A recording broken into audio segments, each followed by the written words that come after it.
Hello साथियों, स्वागत है आप सबका विजय क्लासेस में। साथियों, मैं एक बात के लिए आप लोगों से क्षमा चाहूँगा। बहुत बड़ी गलती, बहुत बड़ा मिस्टेक पिछले क्लास में मैंने किया। मैं क्लासिफिकेशन ऑफ कार्बन कंपाउंड बता रहा था, जिसमें क्लोज चेन कार्बन कंपाउंड के बारे में बता रहा था। Close chain carbon compound homocyclic और हेटेरोसाइक्लिक होता है, जिसमें होमोसाइक्लिक और हेटेरोसाइक्लिक दोनों ही, एरोमेटिक और एलिसाइक्लिक दोनों ही होता है। तो उसमें मैंने बताया था close chain carbon compound,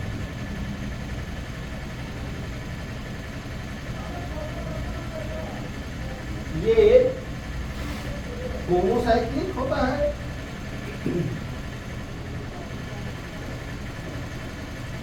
and heterocyclic.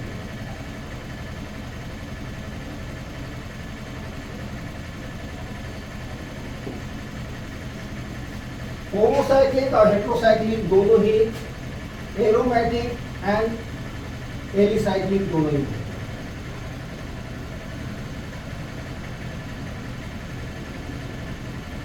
और alicyclic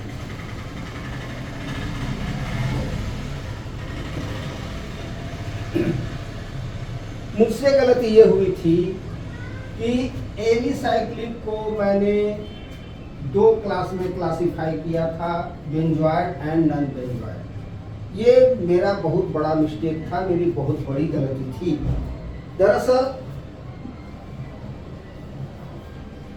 aromatic benzoid and non benzoid होता है।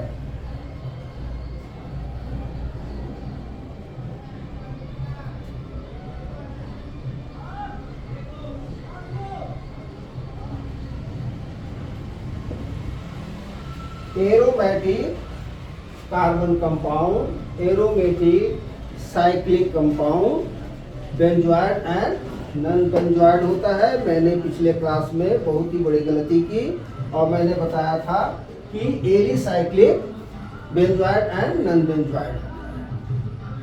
इस बात का मैं क्षमा चाहूँगा, और जिन्होंने भी मेरे उस क्लास को देखा हो वो इसे ठीक कर लेंगे और हमारी गलतियों के लिए हमें क्षमा करें। Thank you. अब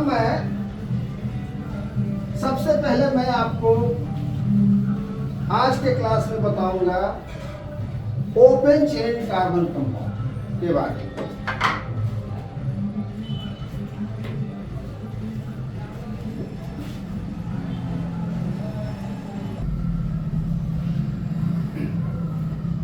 तो साथियों,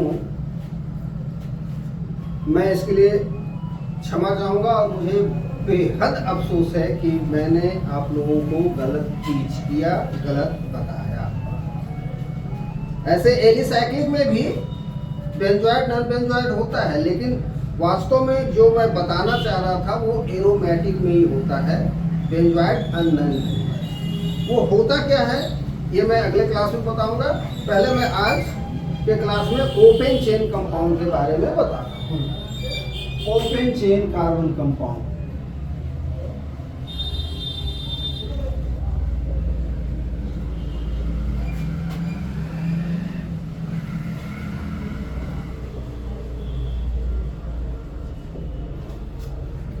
ओपन चेन कार्बन कंपाउंड के बारे में मैंने बताया था, ये दो प्रकार का होता है, saturated and unsaturated. Saturated carbon compound को एलिफैटिक भी कहते हैं। तो सबसे पहले मैं आज सेचुरेटेड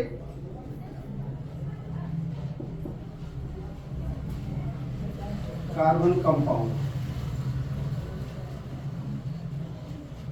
के बारे में बताऊं। जैसे आप देख रहे हैं कि ओपन चेन कार्बन कंपाउंड, यानी इसमें जो कार्बन आपस में जुड़े हुए होते हैं वो खुला चेन बनाते हैं। तो ये खुला चेन जरूरी नहीं है कि इसी तरह का एकदम सीधा स्ट्रेट चेन, ये ब्रांच्ड चेन भी हो सकता है, इस तरह भी हो सकता है, कई ब्रांचेज हो सकते हैं, लेकिन ये क्लोज नहीं रहेगा, यानी कार्बन कंपाउंड एक क्लोज स्ट्रक्चर नहीं है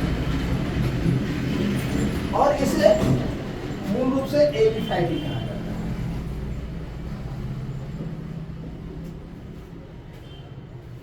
तो जितने भी एल्केन ग्रुप के मेंबर्स हैं, एल्केन ग्रुप के सभी मेंबर्स सैचुरेटेड कार्बन कंपाउंड होते हैं, जैसे methane, ethane, propane, butane, pentane, hexane, heptane, octane, नोनेन, decane, जितना जो भी है ये सभी के सभी एल्केन सीरीज के हैं और सभी एलिफैटिक कहलाते हैं और सभी सैचुरेटेड कार्बन कंपाउंड हैं। तो ये देखिए जैसे ये कई प्रकार के होते हैं, अभी मैंने बताया कि ये स्ट्रेट चेन भी हो सकता है, ब्रांच चेन भी हो सकता है। जैसे एग्जांपल के लिए मैं बता दूं आपको ब्यूटेन,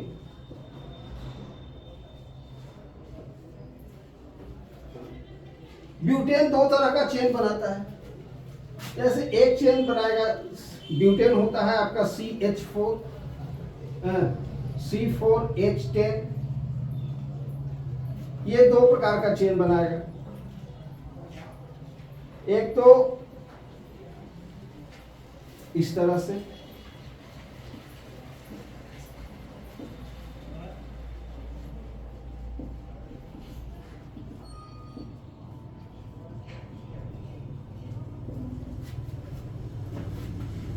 ये इस तरह का एक चेन हो गया स्ट्रेट चेन।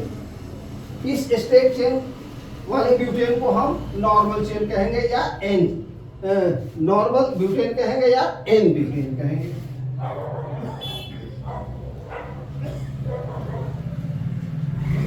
इसे हम नॉर्मल ब्यूटेन या एन ब्यूटेन कहते हैं, इसे नॉर्मल भी कहते हैं।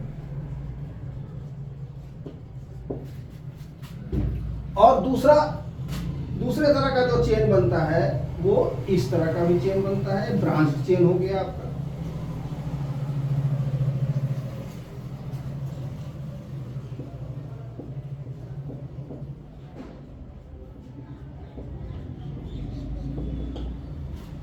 अब देखिए इसमें भी कार्बन एटम 4 है, इसमें भी कार्बन एटम 4 है, हाइड्रोजन 10 है, 1 2 3 4 5 6 7 8 9 10, इसमें भी 10 है, 1 2 3 4 5 6 7 8 9 10।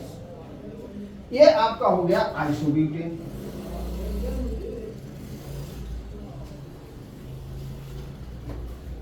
इसी प्रकार से ओपेन चेन के बारे में और मैं बता दूं, एग्जाम्पल देता हूं, जिसमें कि ब्रांच चेन भी होते हैं, जैसे पेंटेन,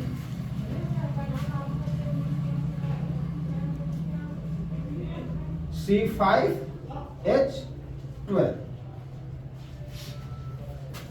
ये 3 प्रकार का चेन बनाता है,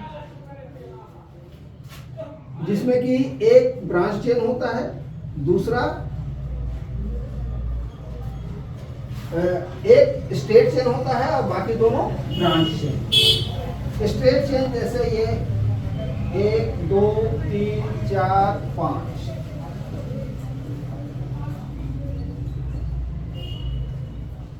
इसमें सभी में हाइड्रोजन आप जोड़ दें।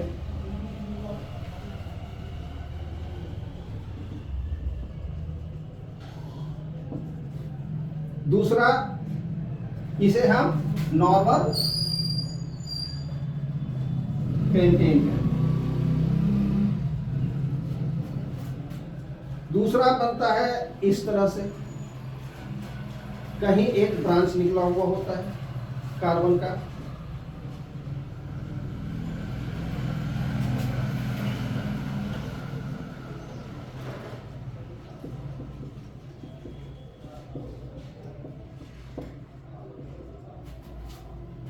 ये आपका हो गया आइसोपेंटेन।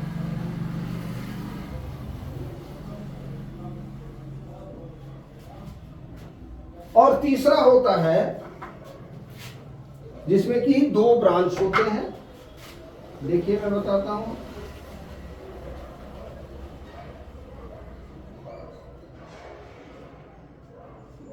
इस तरह से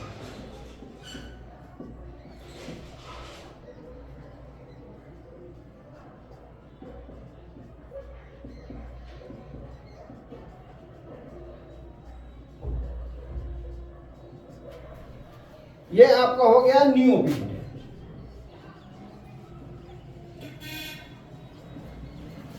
देखिए इन सभी में कार्बन एटम की संख्या 5 है और हाइड्रोजन एटम की संख्या 12 है। 1 2 3 4 5 6 7 8 9 10 11 12। इसमें भी 12 है, इसमें भी 12 है और कार्बन एटम 5 है। तो ये सभी के सभी जो है सो ओपन चेन कार्बन कंपाउंड ही कहे जाएंगे, या वो ब्रांच हो या स्ट्रेट हो। और ये सभी एलिफैटिक है। एलिफैटिक यानी सभी सैचुरेटेड कार्बन कंपाउंड एलिफैटिक होते हैं।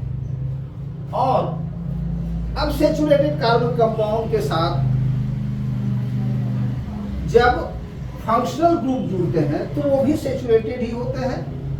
और इस प्रकार से अल्कोहल, एल्डिहाइड, कीटोन,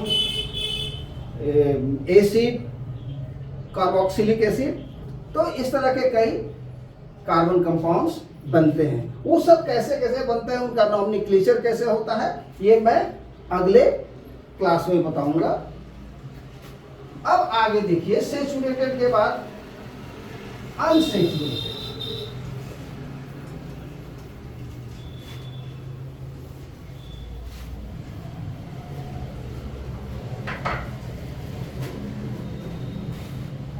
सेकेंड हो गया अनसैचुरेटेड, यहां लिखता हूं।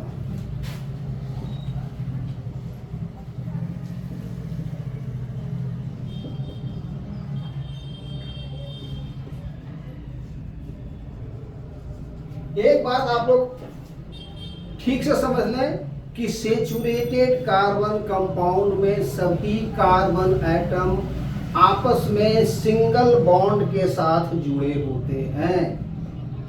ये तय है, ये निश्चित है। और अनसैचुरेटेड कार्बन कंपाउंड्स में कोई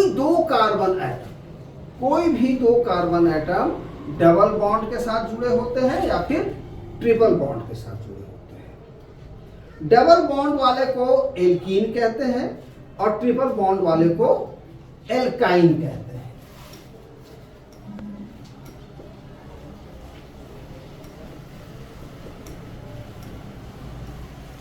और दूसरा होता है एल्काइन।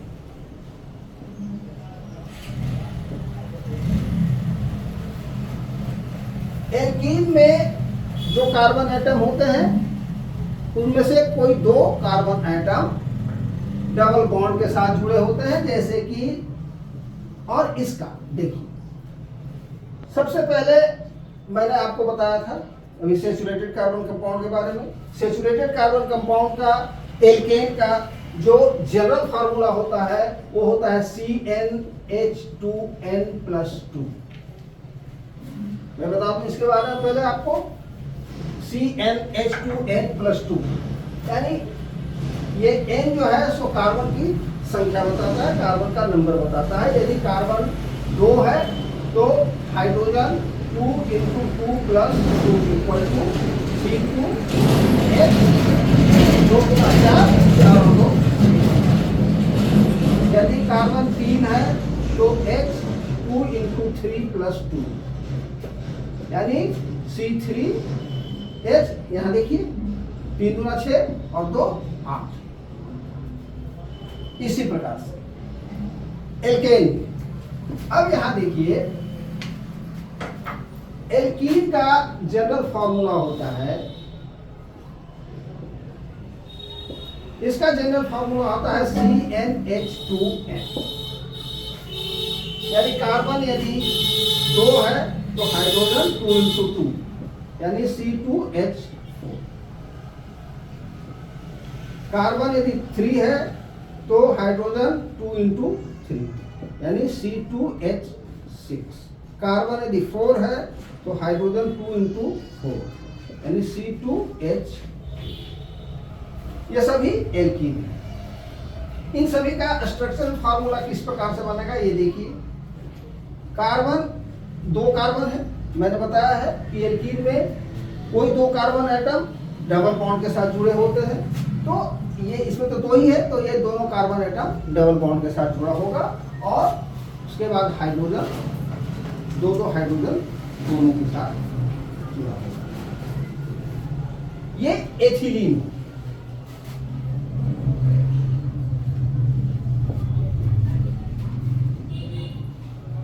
ये देखिए, सॉरी, C3H6, 1 2 3, इसमें कोई 2 कार्बन है, कार्बन को जो है सो डबल बॉन्ड के साथ जोड़ दीजिए।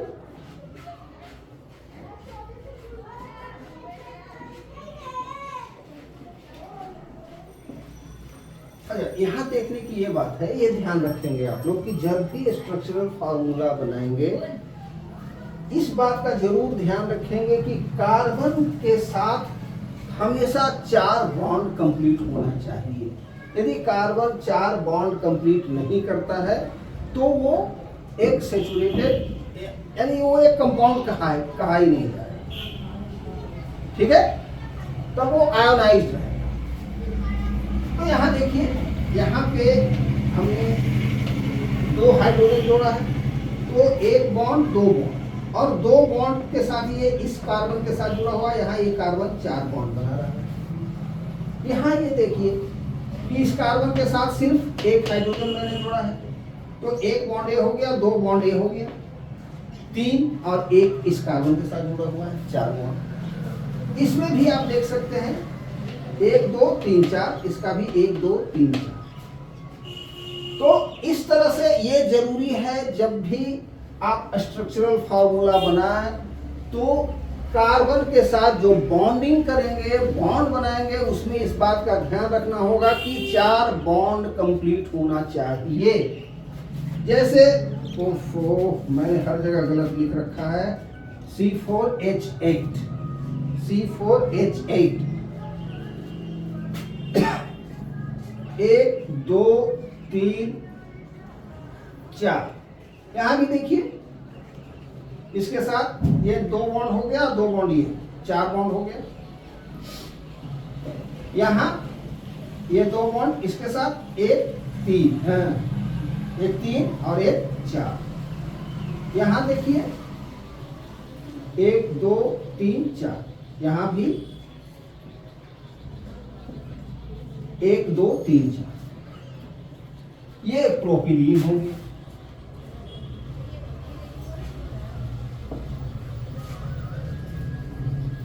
और ये ब्यूटीन।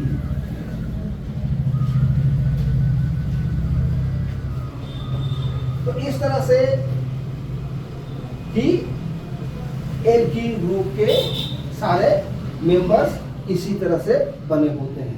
हाँ, इसके आइसोमर्स भी होते हैं। अब ये यदि यहाँ आ गया तो इसका एक आइसोमर बन गया। अब उस आइसोमर्स के बारे में मैं अगले क्लास में बताऊंगा। तब तक के लिए धन्यवाद, थैंक यू।